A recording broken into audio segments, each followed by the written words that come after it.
Hello students, welcome to my YouTube channel तेरा मेरा maths. तो आज मैं इस वीडियो में आपके लिए 10 मोस्ट एक्सपेक्टेड क्वेश्चंस लेके आई हूँ जो टीजीटी, पीजीटी, मास्टर कैडर में पूछे जाते हैं। और ये 10 के 10 क्वेश्चन पिछले कमीशन के एग्ज़ाम्स में पूछे गए हैं और मास्टर कैडर में पूछे गए हैं। तो इन 10 क्वेश्चंस का मतलब है आज आप 10 कंसेप्ट्स तैयार करने वाले हो, तो वीडियो को पूरा देखना पड़ेगा। और मैथ्स की वीडियो देख रहे हो तो पेन एंड नोट करने के लिए कॉपी अपने पास ही रखें। तो वीडियो स्टार्ट करने से पहले ये बोलना चाहूँगी, अगर आपको ये वीडियो अच्छी लगे, आपको लग रहा है कि आपने इस वीडियो से कुछ नया सीखा, तो वीडियो को लाइक ज़रूर करें। तो स्टार्ट करते हो अपने फर्स्ट क्वेश्चन के साथ। फर्स्ट क्वेश्चन में बोला गया है कि ए स्पीक्स ट्रूथ इतने परसेंट एंड बी इतना परसेंट। हमने प्रोबेबिलिटी निकालनी है कि that they will say the same thing. कि जैसे आप मान लो कि दो पर्सन्स हैं, ठीक है, क्या प्रोबेबिलिटी है कि जो फर्स्ट ने बोला और जो सेकंड ने बोला दोनों ने बिल्कुल सही बोला। ऐसे भी हो सकता है ना कि ए सही बोल रहा है, बी गलत बोल रहा है, या बी गलत बोल रहा है, ए सही बोल रहा है, ऐसे। लेकिन मैं इसको करने के दो मेथड है, लेकिन मैं वही मेथड आपके साथ डिस्कस करूंगी जो टाइम सेविंग हो, ठीक है। क्योंकि कॉम्पिटिटिव में जो टाइम मैनेजमेंट है यही सबसे बड़ा इशू होता है। क्वेश्चन मोस्टली हमें आते हैं अगर हमने अच्छे से तैयारी की है, लेकिन टाइम मैनेजमेंट एक बहुत बड़ा इशू रहता है। तो मैं आपके साथ जहाँ पॉसिबल हो सके क्वेश्चन को ट्रिकी करके ही डिस्कस करूँगी। तो स्टूडेंट, इस तरह के क्वेश्चन में आपने ये देखना है, जैसे ये क्वेश्चन है, ये मास्टर कैडर 2016 में पूछा गया है। इसी के साथ ये क्वेश्चन एचपी टीजीटी कमीशन में भी पूछा गया है। तो ये केस इंपॉर्टेंट बन जाता है, इसीलिए मैंने इसको कंसिडर किया है। तो देखें आपने क्या करना है, जैसे मैंने यहाँ पे लिख लिया ए, यहाँ पे लिख लिया बी। सबसे पहले ट्रुथ की बात करते हैं कि ए कितना परसेंट ट्रुथ बोल रहा है, 60%। तो वो लाई कितना चांस है कि वो लाई बोल रहा है, तो उसके चांस है 40%। सिमिलरली बी जो ट्रुथ बोल रहा है उसके केसेस है 70%। और फिर लाई के केस कितना हुआ, 30%, क्योंकि टोटल तो 100 होता है ना। तो यहीं से आपने क्या करना है, यहाँ से दोनों के ट्रुथ बोलने की परसेंटेज यहाँ से कितना निकला, 0.42। और दोनों के लाई बोलने का जैसे 1200, ठीक है। तो आपने इसको कन्वर्ट कर लेना है, तो यहाँ से आ गया 0.12। इन दोनों का टोटल किया तो 0.54। स्टूडेंट्स देखो आंसर आ चुका है, ये ऑप्शन में आपको दिखेगा 0.54। मैंने बोला इसको करने का एक और मेथड है, लेकिन वो थोड़ा टाइम खा रहा है हमारे, इसलिए मैंने उस मेथड को आपके साथ डिस्कस नहीं किया है। इससे पहले मेरी प्रीवियस वीडियो आई थिंक उसमें मैंने ये क्वेश्चन डिस्कस कर रखा है उस मेथड के साथ। तो आपने क्या करना है, अच्छे से समझ ले, दो केसेस बना लिए ट्रूथ एंड लाई के। ट्रूथ को हमें दे रखा है तो लाई आपने परसेंटेज में लिख लिया। तो यहाँ से बन गया 0.42 और यहाँ से बन गया 0.12। इनकी परसेंटेज ले ली और दोनों का टोटल कर दिया, तो टोटल करके हमारे पास बन गया 0.54। स्टूडेंट अच्छे से नोट डाउन कर ले क्वेश्चन को, बहुत अच्छा ट्रिक है जो मैंने अभी आपके साथ डिस्कस किया है। इससे पहले की जो वीडियोस है उसका लिंक आपको डिस्क्रिप्शन बॉक्स में मिल जाएगा, तो वो भी वीडियो ज़रूर देखिए आप। तो अब करते हैं सेकंड क्वेश्चन। स्टूडेंट्स देखिए, जैसे ये है हमारा सेकंड क्वेश्चन जो पूछा गया है, ये मास्टर कैडर के 2020 वाले एग्ज़ाम में पूछा गया है, ठीक है। मोस्टली जो मास्टर कैडर के क्वेश्चन है वो एचपी टीजीटी कमीशन में उसके रिगार्डिंग क्वेश्चन पूछे गए हैं, इसलिए मैं आपके साथ डिस्कस कर रही हूँ। तो एचपी टीजीटी कमीशन के लिए ये इंपॉर्टेंट है, नोट डाउन कर ले इस बात को। तो नेक्स्ट क्वेश्चन मैट्रिक्स से आया कि if A is A square matrix of order 3, हमें ये फाइंड आउट करना है कि डिटर्मिनेंट ऑफ एडजॉइंट ऑफ ए। ये भी बहुत अच्छे ट्रिक के साथ मैं आपके साथ डिस्कस करूँगी। देखो एडजॉइंट ऑफ ए, अगर आप मैट्रिक्स में प्रॉपर्टीज पढ़ते हो तो ये प्रॉपर्टीज से निकल के आता है इसका कंसेप्ट, ठीक है। वो प्रॉपर्टी क्या है, ठीक है, आप नोट डाउन कर लें कि जो एडजॉइंट ऑफ ए का डिटर्मिनेंट होता है, ठीक है, determinant of adjoint of A वो इज इक्वल टू किसके इक्वल होता है, determinant of A raise to the power n-1। Hashtag concept, ठीक है, नोट डाउन कर लो इस कंसेप्ट को। अब देखो, अगर आपको ये कंसेप्ट पता है तो आप कैसे आंसर करोगे। देखो एन का मतलब है यहाँ पे ऑर्डर ऑफ मैट्रिक्स, ये क्या है हमारे पास, ऑर्डर ऑफ मैट्रिक्स। तो ऑर्डर तो हमारे पास 3 दे रखा है, मींस n3 दे रखा है, तो हमारा आंसर कितना आ गया। ये ऑरली क्वेश्चन है स्टूडेंट। देखो अगर आपने इस क्वेश्चन को इस वे से पढ़ा है तो आप इसका आंसर ऑरली दे सकते हो। तो जो डिटर्मिनेंट, ये डिटर्मिनेंट का सिंबल होता है ना, डिटर्मिनेंट किसका, एडजॉइंट ऑफ ए का, वो किसके बराबर है, डिटर्मिनेंट ऑफ ए स्क्वायर। तो वो कहाँ पे आपको दिख रहा है, ऑप्शन बी में।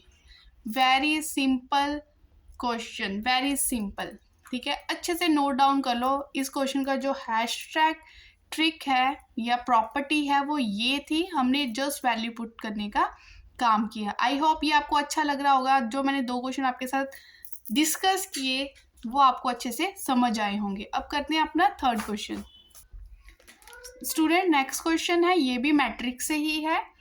तो ये पूछा गया है मास्टर कैडर 2016 के पेपर में। ठीक है, जैसे हमारे यहाँ पे हिमाचल में कमीशन होता है, उसी तरह पंजाब वालों का मास्टर कैडर एग्ज़ाम होता है। तो मैंने जब दोनों पेपर को एनालाइज किया, देखा कि दोनों के क्वेश्चन जो पूछने का ढंग है काफ़ी हद तक सेम है। ठीक है, हमारे टीजीटी के क्वेश्चन उनके पेपर में देखने को मिलते हैं और उनके क्वेश्चंस काफ़ी रिपीट हुए हैं हमारे कमीशन में। अब देखें कि B is a non singular matrix and A is a square matrix, हमें ये चीज़ फाइंड आउट करनी है। ठीक है, ये देखो ट्रिक्स कहाँ से निकल के आते हैं, प्रॉपर्टी से। तो ये क्वेश्चन भी प्रॉपर्टी से ही, जो मैं आपके साथ डिस्कस करूँगी, प्रॉपर्टी से ही निकल के आया है। अगर आपने प्रॉपर्टी नहीं पढ़ी है तो आपको लगेगा कि ये मैम ने तो ट्रिक यूज़ कर लिया यहाँ पे। तो देखो क्या होता है कि जैसे मेरे पास इसको लिखने का ढंग है, मैं इस तरह से लिख सकती हूँ, बी इनवर्स बी को का डिटर्मिनेंट अलग से कर लिया और ए का डिटर्मिनेंट अलग से कर लिया। अब देखो इन्वर्स ये तो कैंसिल हो गया, मतलब ये क्या बन गया, आइडेंटिटी। आइडेंटिटी किससे मल्टीप्लाई हो रही है, डिटर्मिनेंट ऑफ आइडेंटिटी किसी भी चीज़ से मल्टीप्लाई होती है, तो फिर से वो क्या आ गई, आइडेंटिटी, मीन्स आंसर आ गया है। ठीक है, ये भी आप देखो कितने टाइम सेविंग था ये सब। ठीक है, अगर हमने अच्छे से पढ़ा है तो यहाँ से हम बोल देंगे कि ये 1 हो गया, बचा क्या अकेला ए डिटर्मिनेंट, तो ऑप्शन में ए डिटर्मिनेंट दिखेगा और हम उसको टिक कर देंगे। तो अच्छे से नोट डाउन कर लो इस कंसेप्ट को भी। 3 कंसेप्ट मैंने आपके साथ डिस्कस कर लिए हैं।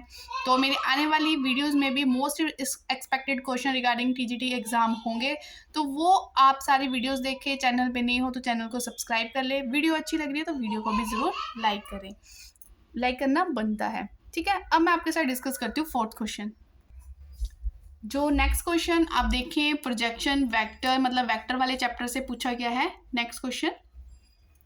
तो प्रोजेक्शन भी इंपॉर्टेंट कंसेप्ट है, काफ़ी बार प्रोजेक्शन पे क्वेश्चन पूछा गया है।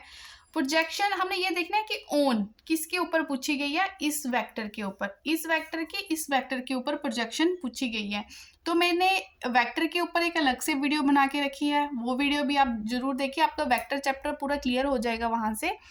हमने क्या करना होता है, सपोज करो मैं आपको पहले थोड़ा क्लियर कर दूं कि ए वेक्टर है, हमें कुछ दे रखा, और एक हमें बी वेक्टर कुछ दे रखा है।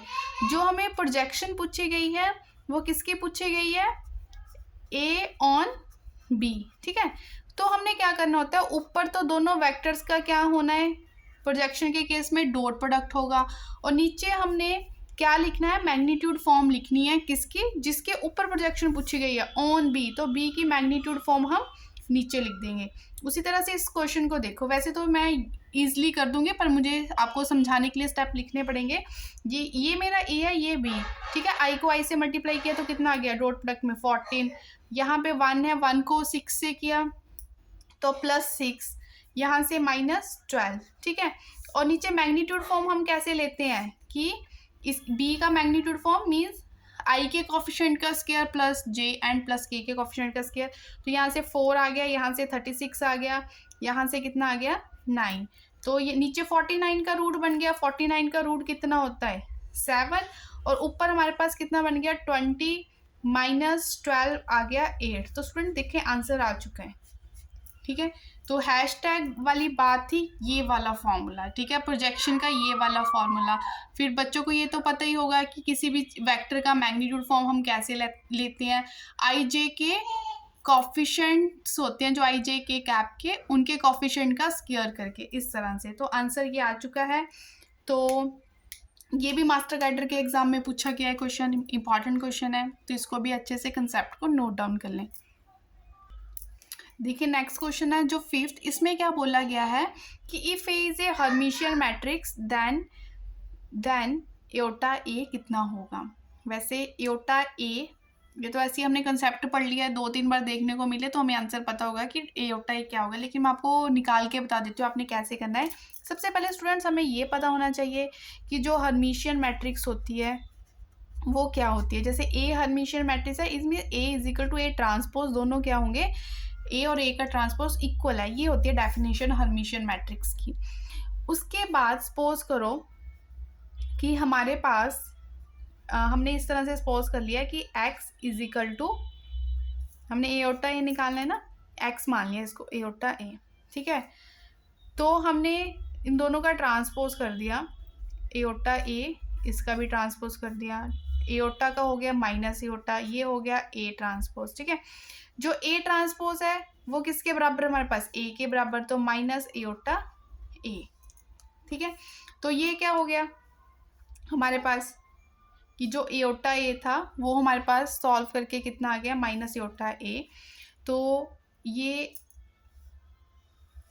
ठीक है, तो हम इसको ये किसके, जब माइनस साइन आगे आ जाए तो वो होती है स्क्यू हर्मिशियन, ठीक है, नोट डाउन कर लो।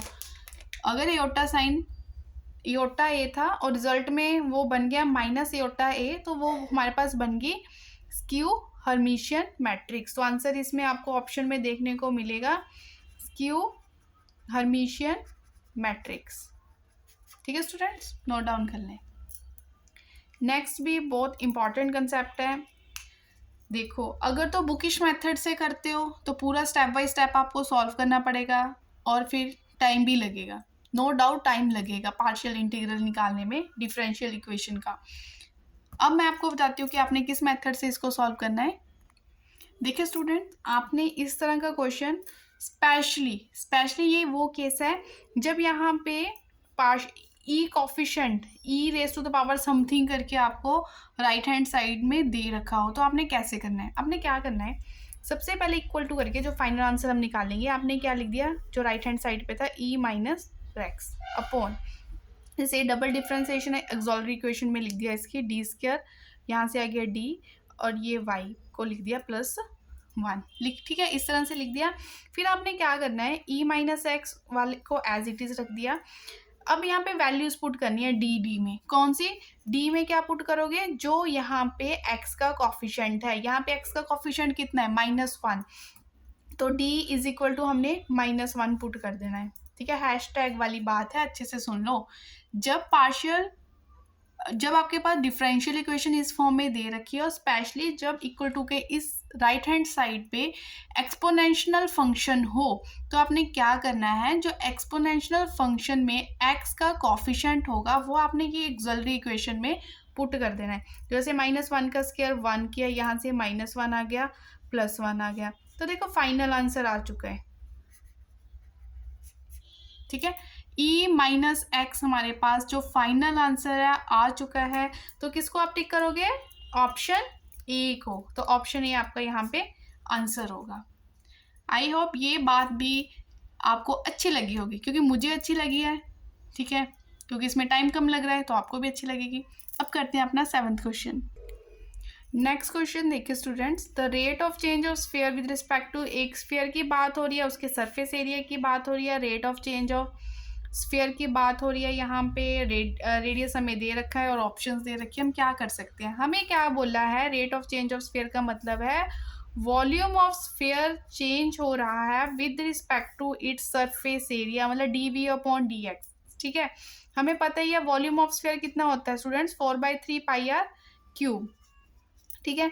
हमने इसको क्या कर दिया, विद रिस्पेक्ट टू पहले डी आर वॉल्यूम को कर दिया और ds/dr कर दिया, 4/3π, तो अब वॉल्यूम की differentiation with respect to R करोगे, ठीक है। 4/3π तो हमारे पास क्या है, कांस्टेंट है, r³ की कितनी बन गई, 3r² अपॉन, अब ds सबसे पहले s पता होना चाहिए, सरफेस एरिया ऑफ वॉल्यूम कितना होता है, तो student s is equal to होता है 4πr², तो इसकी भी विद रिस्पेक्ट टू आर जब आप डिफ्रेंसिएशन करोगे तो 4π इज कांस्टेंट टर्म, r² की डिफ्रेंसिएशन कितनी होगी, 2 आर देखो पाई पाई कैंसिल हो गया, 4 4 कैंसिल हो गया, यहाँ से 3 3 कैंसिल हो गया, एक आर के साथ एक आर कैंसिल हो गया। इतना कुछ कैंसिल होने के बाद ठीक है हमारे पास क्या बचता है 3/2 आर ये बचा। पर आर तो हमें गिवन है ऑलरेडी क्वेश्चन में कि रेडियस 2 सेंटीमीटर, तो यहाँ पे आर भी पुट कर दो। आर की जगह हमने क्या पुट कर दिया 2 पुट कर दिया। तो जब हमने आर की जगह 2 पुट कर दिया स्टूडेंट ये 3 को भी कैंसिल कर लिए, 3 3 कैंसिल हो चुका है, इसलिए मैंने यहाँ पे गलती से 3 लिख दी थी, आप करेक्ट कर लें। तो फाइनल आंसर 1 आ गया। 1 मीन्स ऑप्शन ए। ठीक है बच्चों को पता होना चाहिए, 10th क्लास में सारे फॉर्मूले हमने पढ़े हैं कि वॉल्यूम ऑफ स्फीयर क्या होता है, सरफेस एरिया ऑफ स्फीयर, बस उसकी हमने डिफ्रेंसिएशन की। Note a big deal, question बहुत इजी था और पूछा भी गया एग्जाम में। ठीक है तो अच्छे से नोट डाउन कर लिया अगर आपको लग रहा है कि इसमें कुछ नोट डाउन करने वाली बात थी। तो मैं ये बोलना चाहूँगी अगर आप TGT PGT HBTET JBT master cadre exam की तैयारी कर रहे हो तो ज़रूर इस चैनल को सब्सक्राइब करें, क्योंकि इस चैनल पे मैथ्स के रिगार्डिंग आपको बहुत अच्छी ट्रिकी वीडियोस मिलेगी जो आपकी तैयारी में हेल्पफुल होगी। ठीक है अगर चैनल पे नहीं हो तो चैनल को ज़रूर सब्सक्राइब करें। वीडियो अच्छी लग रही हो तो वीडियो को लाइक करना तो भूलें ना। अब हम करते हैं अपना 8th question, question number 8। Students question number 8 को अच्छे से देखें। देखिए इसमें हमें क्या दे रखा है, ऑप्शंस तो हम बाद में देखते हैं। इसमें हमें ये बोला है केस में कि x जो है ग्रेटर देन 2 है। ठीक है और ये बोल रहे हैं कि x इज़ लेस देन 3, ये चीज़ बोल रहे हैं। अब हमने क्या करना है कि अगर यहाँ पे -2 ग्रेटर देन 0 बन गया, यहाँ पे -3 लेस देन 0 बन गया। देखो ग्रेटर वाला केस है ये पॉजिटिव बन रहा है, ये लेस वाला केस है ये नेगेटिव बन रहा है। जब ये दोनों मल्टीप्लाई होंगे, मतलब हमें ऑप्शन सारी किस में है, या तो मल्टीप्लाई में 2 फैक्टर या डिवाइड में है। तो जब प्लस माइनस आपस में मल्टीप्लाई होता है या डिवाइड होता है तो आप देखें तो फाइनल आंसर में क्या निकल के आएगा, माइनस में ही, नेगेटिव में ही। तो यहाँ से मैंने आपको बता दिया कि जो फाइनल आंसर है पॉजिटिव और नेगेटिव, ठीक है तो वो नेगेटिव में ही आना चाहिए। मीन जो भी ऑप्शन होगी वो लेस देन वाली होगी। तो हम जो ग्रेटर देन वाली ऑप्शन है उसको कैंसिल कर दें आराम से। तो क्या बचा ऑप्शन ए, तो लेस देन वाली ऑप्शन हमारा फाइनल आंसर होगा। तो आप ऑप्शन ए को टिक कर दोगे। ठीक है स्टूडेंट, आई होप ये भी आपको क्वेश्चन क्लियर हो गया होगा। अब चलते हैं अपने क्वेश्चन नंबर 9 की तरफ और उसके बाद बचता है हमारा लास्ट क्वेश्चन।